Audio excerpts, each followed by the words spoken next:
Hello everyone, welcome back to my channel. आज हम बात करेंगे फर्नीचर एंड फर्निशिंग मटेरियल की। ठीक है, फर्नीचर्स क्या हैं? जो हमारा घर में जो भी हम फर्नीचर यूज़ करते हैं, मूवेबल ऑब्जेक्ट्स हैं जो हम एक जगह से दूसरी जगह मूव कर सकते हैं, उन सबको हम फर्नीचर बोलते हैं। जैसे सोफ़ा हो गया, टेबल, चेयर, ये सब किस में आएंगी? आपके फर्नीचर में आएगी। ठीक है, तो फर्नीचर एंड फर्निशिंग की हमें बात करनी है। तो फर्नीचर क्या है? मूवेबल ऑब्जेक्ट्स हैं जिन्हें हम मूव कर सकते हैं, एक जगह से दूसरी जगह लेके जा सकते हो आप।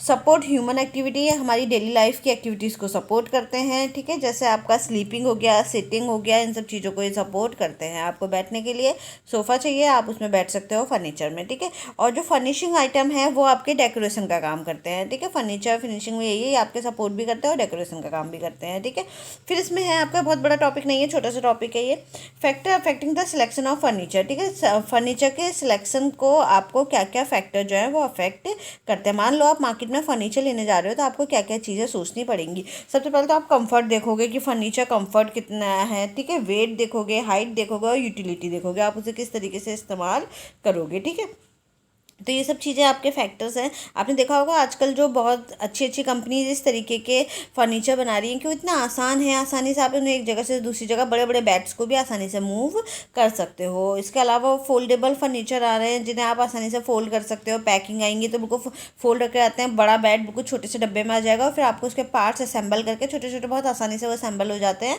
और फिर उनको आप यूज़ कर सकते हो। ठीक है, तो ये आपका वेट भी कि कितना अगर बहुत भारी फर्नीचर है तो उसको आपको दिक्कत होगी, अगर आपको सफाई करनी है, इस तरीके से बहुत चीज़ें आपको फैक्टर अफेक्टिंग है जो आपको फर्नीचर सिलेक्ट करते समय सोचनी होंगी। मटेरियल फॉर फर्नीचर कंस्ट्रक्शन के लिए क्या क्या मटेरियल जो है वो हम यूज़ करते हैं? तो एक तो वुड हो गया, हार्ड वुड हो गया और सॉफ्ट वुड हो गया। तो तीन तरह के हमारे जो मटेरियल आते हैं, जनरली वुड से ही हम फर्नीचर को बनाते हैं, जिसमें वुड है, हार्ड वुड है और सॉफ्ट वुड है। ठीक है, हार्ड वुड क्या होता है? जो ट्रेडिशनल है, ये पुराने ज़माने से हम लकड़ियों के ही फर्नीचर बना रहे हैं।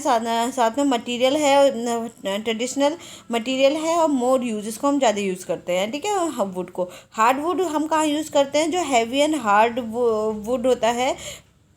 ठीक है, जैसे कि आपके दरवाज़ों के लिए और आप इस तरीके के लिए हार्ड वाला, बिल्कुल कठोर वाला वुड यूज़ करते हो, जो डोर्स वगैरह जिसके हम बनाते हैं।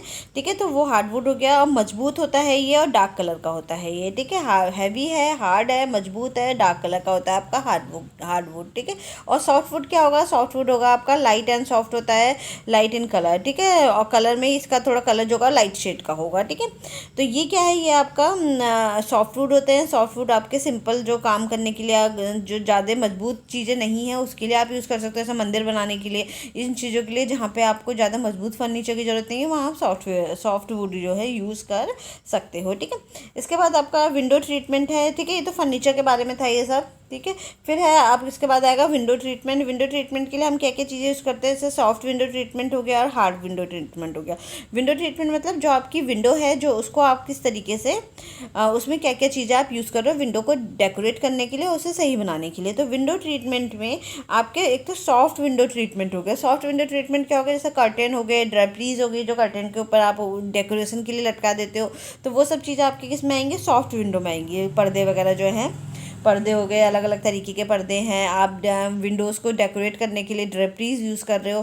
ठीक है, तो ये सब चीज़ आप किसके लिए? सॉफ्ट विंडो में ट्रीटमेंट पाएंगे। हार्ड विंडो ट्रीटमेंट में क्या आएगा? जो उसका शटर है, स्क्रीन है, शेड है और ब्लाइंड है। ठीक है, तो शटर क्या हो गया? जो उसके विंडो में पूरी तरह चारों तरफ से फ्रेम है, उन फ्रेम को खोलने के लिए जो आपका शटर बने हुए हैं बंद करने और खोलने के लिए। ठीक है, शेड्स हैं उसके ऊपर, जो शेड्स बनाते हैं विंडो के ऊपर। ठीक है, इस तरीके के शेड्स बनते हैं विंडो के ऊपर। ब्लाइंड्स हैं ताकि आपको दिखाई ना, जो इस तरीके से वो चिक्स वगैरह लगा देते हैं, इसमें बाहर से अंदर का दिखाई ना दे।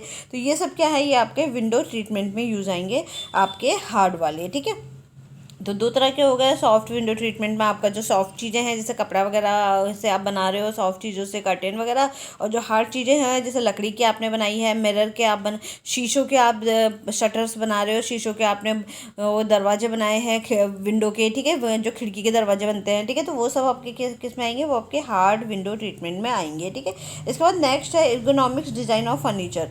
ठीक है, अगर आपका जो फर्नीचर है उसको डिज़ाइन करते समय आपको क्या क्या सोचना चाहिए डिज़ाइन करते समय, ठीक है। इकोनॉमिक्स का मतलब क्या होता है, जो शरीर के लिए कंफर्टेबल हो, इस तरीके का फैब्रिक।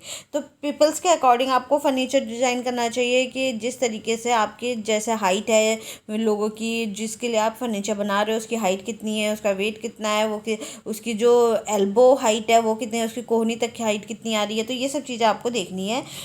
इससे क्या होगा, आपका फर्नीचर ऐसा बनाने चाहिए जो आपके डिक्रीज एफर्ट्स, मतलब एफर्ट्स जो हैं वो आपके कम से कम लगें उस फर्नीचर को यूज़ करने में, ठीक है। और आपके एफर्ट्स को घटाए, वो ज़्यादा मेहनत नहीं करनी पड़े आपको अपना काम करने में।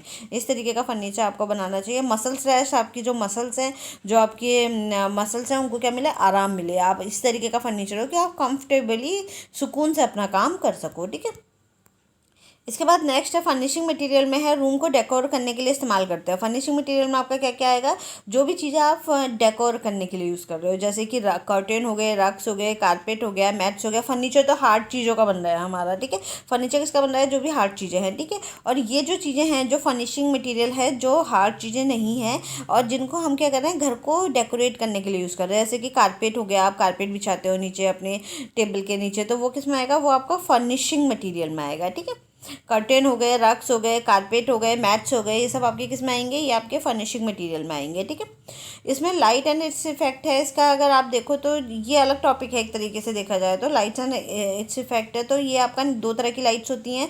ये क्या करती हैं, आपकी नेचुरल लाइट्स और आर्टिफिशियल लाइट्स है, यहाँ पढ़ भी चुके हैं। इंक्रीज एंड कम्फर्ट, ठीक है। लाइट ये क्या करता है, आपके कम्फर्ट को बढ़ाता है, ठीक है। लाइट एंड इट्स इफेक्ट, जितना अच्छा लाइट्स होगी आपका कम्फर्ट लेवल उतना ही अच्छा होगा उस घर में, ठीक है। Window doors from sun and moon, ठीक है। नेचुरल लाइट्स में क्या है, आपका जो विंडो है और जो डोर्स हैं, ठीक है। विंडो नेचुरल लाइट में क्या है, आपके जो विंडोज़ हैं, जो डोर्स है फ्रॉम सन एंड मून, ठीक है। तो जो आपका सूरज की और जो मून की, चंद्रमा की जो रोशनी आ रही है वो आपके विंडो और डोर से कितना आपके घर के अंदर आ रही है और कितना आप उनको लाइट्स को यूटिलाइज कर रहे हो। तो ये आपका नेचुरल लाइट्स में आएगा। आर्टिफिशियल लाइट में आएगा इंसिडेंट्स बल्ब और फ्लोरेसेंट बल्ब, ठीक है। इंसिडेंट्स बल्ब तो वही है जो पुराने ज़माने के वो चलते थे, पीले वाले बल्ब, ठीक है। टंगस्टन थ्रेड होता है इसमें ग्लास के अंदर, ग्लास बल्ब के अंदर, ठीक है। एक शीशे का शेप होता है, गोल शेप, उसके अंदर क्या होता है, एक टंगस्टन का थ्रेड होता है, ठीक है। वो येलो बल्ब जो पुराने ज़माने में चलते थे, इन्हें बोलते थे इंसेंडिसेंट बल्ब, ठीक है। इन्हें पुराने ज़माने में जो इंसेंडिसेंट बल्ब थे उनको हम ये बोलते थे, ठीक है। और दूसरा आर्टिफिशियल लाइटिंग में जो दूसरा पार्ट है वो फ्लोरेसेंट ट्यूब्स हैं, जो आपके शेडोलेस, ये शेडोलेस लाइट बनाती है। फ्लोरेसेंट ट्यूब से इसमें शेडो नहीं बनती है, ठीक है। तो शेडोलेस लाइट बनाती हैं ये, और ये आपका CFL बल्ब और जो आपका LED बल्ब था वो इसमें आएंगे, ठीक है, फ्लोरेसेंट वाले में, ठीक है। CFL और LED बल्ब जो आजकल कौन सी चल रही है, LED बल्ब चल रही है, ठीक है। ये हम पढ़ भी चुके हैं अपने 2-3 चैप्टर पहले से, पहले हमने पढ़ा है लाइट एंड इट्स इफेक्ट वगैरह, लाइट और लाइट के बारे में। कलर्स से पहले पढ़ा था हमने। ये हमारा एक एलिमेंट भी है डिज़ाइन का, है ना। डिज़ाइन के एक एलिमेंट्स में हम नहीं पढ़ा था लाइट और इसके इफेक्ट्स, तो वहाँ भी हमने लाइट के बारे में इतना ही पढ़ा हुआ है, ठीक है। इसके बाद अब जो हमारा नेक्स्ट टॉपिक है वो है हमारा फ्लावर अरेंजमेंट, ठीक है। तो फ्लावर अरेंजमेंट हम नेक्स्ट वीडियो में देखेंगे।